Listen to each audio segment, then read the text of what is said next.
Uh, welcome, yo. Welcome, welcome, welcome to Lesson Overtime with your host, Miss Vicky. Time. It teaches us so many lessons. So, Lesson Overtime with your host, Miss Vicky. Time. It teaches us so many lessons. So, Lesson Overtime with your host, Miss Vicky. Time. It teaches us so many lessons. So, Lesson Overtime with your host, Miss Vicky. Hey, y'all. Hey, welcome back to another episode of Lessons Over Time. I am the host, Ms. Vicky. I'm also known as Grandma Vicky, but I'm better known as just Mom. And on today's episode, I wanted to talk about all the afters because there's so many afters. And what do I mean by that? Is as a young person, I always used to, and still at this big age, I ask myself, what happens after I turn a certain age? What is that going to look like? I ask myself, what happens after I graduate? Who will I be? After I turn 18, who will I be? After I turn 20, 30, 40, 50, 60, who will I be? What will my life look like? And I still sit here, even at the age of 60, I ask myself, after 70, what will I look like? What will that be like? Who will I be? All the afters. And after I graduated from high school, I thought I had life all planned out. I knew what college I was going to go to. I knew what career path I wanted to take. I knew how many children I wanted to have. And yeah, yeah. Then came 20 and 30. And what I realized is nothing stays the same, not even me. After children, I still had the bounce back. I was still young enough to get up and go and to do all the things and run around with the kids and just live life young still and had so much to look forward to. And then I turned 40 and I asked myself, who will I be after 40? In my 40s, I had gotten a divorce, I had two children, and life was still just moving along quickly. Life was moving fast. And I realized life don't wait for anyone, or time doesn't wait for anyone, should I say. Time just keeps going. You can sit here and twiddle your thumb if you want to, but I had to keep grinding. I had to keep moving even after a divorce. I had to keep going because I had children that I had to raise. And then life after 50, my boys were grown by then, and life was changing. I was about to be a first time grandmother in my 50s. I had was in a new relationship, and life was just looking different. And I didn't know. For me, I didn't visualize a lot of this for my 50s. And it was good. You step into each season, some with fear, and you step into new relationships, and you didn't know what being a grandmother was going to look like. There's just so many afters, and everything was always evolving and changing. But the only thing that I realized that didn't change in my life was God. He was the same yesterday, today, and forevermore. God was always the same. I was the one who changed, but He never changed. I was the one always making plans for each season in my life. Oh, when I turn 20, I'm going to do this. When I turn 30, I'm going to do this. When I turn 40, I'm going to do this. When I turn 50, I was still going to be that grandma, and I was going to do this and I was going to do that. And then when I turned 60, I was like, I was almost there for retirement.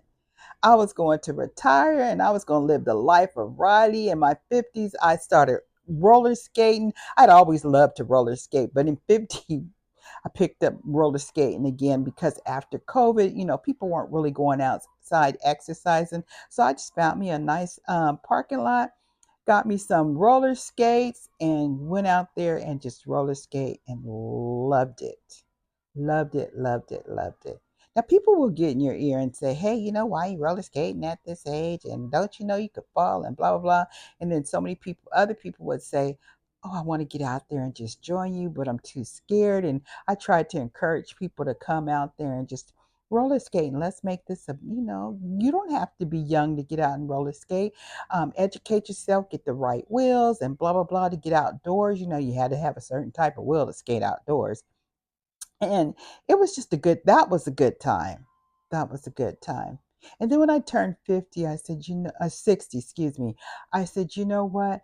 Um, I still want to roller skate, but I don't know what it is. It's like you're more careful because you don't want to fall. Because you hear people saying, oh, my doctor said, oh, well, you can fall and break a bone and blah, blah, blah. And it's not as easy to heal. And you get arthritis in your bones and just blah. So I said, let me take heed because, let me take heed and just be more careful. I'll skate inside of a skating ring instead of outdoors. But if you ever get the opportunity to skate outdoors, don't know why I got on that subject, but if you ever want to exercise and you're young enough to do it, outdoors roller skating is a beautiful, so freeing thing to do. But you got to make sure proper gears to get outside and roller skate. But anyways, when I turned 60, I started preparing for retirement, and started asking myself, what's that going to look like after I retire? Again, making all these plans as to what I wanted to do after I retired. And then when I retired, listen, again, I make all the plans I want to. I know God was ticklish as can be. He's like, yeah, right. You know, he's like, I know the plans I have for your life, but go ahead, keep planning because that's what he wants us to do.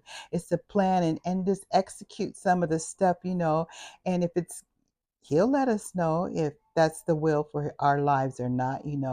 Um, but yeah, after I retired, I didn't know what the heck I wanted to do. I had all these plans, but reality, knowing you don't have to get up and get out of bed anymore and that you can just do what you want. And after all those years of working, you are finally free to do what you want and still have a paycheck come to your drop in your bank account. Now that was freedom. Retirement, this is freedom. It really is. And this is what my life looks after 60. And I look forward to 70 because you know what? God is the one that's going to be there taking care of me. I trust him. Let's ride this out. And I live my life now intentionally. Everything that I do it with intention. Intention is, I guard my peace like, who is the last piece of pie? I guard my peace. I do everything that I do it intentionally. Is this going to disturb my peace? Is this going to make me happy? Is this going to fit into my schedule? Because, honey, listen, I do what I want when I want. And that's how you should live your life. Because all my life, I have had to answer to somebody. You grow up, start answering to your parents, then you answer to your school teachers, you answer to your bosses at work. And even though I became a boss, I still have bosses above me that I had to answer to. And then you had the responsibility of children and all the whole 9 yards, grandchildren, all of that, if you want to be a hands-on grandparent. But once I got retired and had did the things that I was supposed to do in life, um, I said, sit your little happy butt down and just do what you want to do. And now I find myself picking up a camera and speaking to you guys because this is what I love to do. I love to draw and all the things. So life after, even though you've had plans, sometimes they'll change. And a lot of times they'll change for the better if you keep God in your life. Because the one sure thing that God will do, he'll never change. He'll be the same yesterday, today, and forevermore. And with that being said, that's about it. Peace. Welcome, y'all. Welcome, welcome, welcome to Lesson Over Time with your host, Miss Vicky. Time. It teaches us so many lessons. So, Lesson Over Time with your host, Miss Vicky. Time.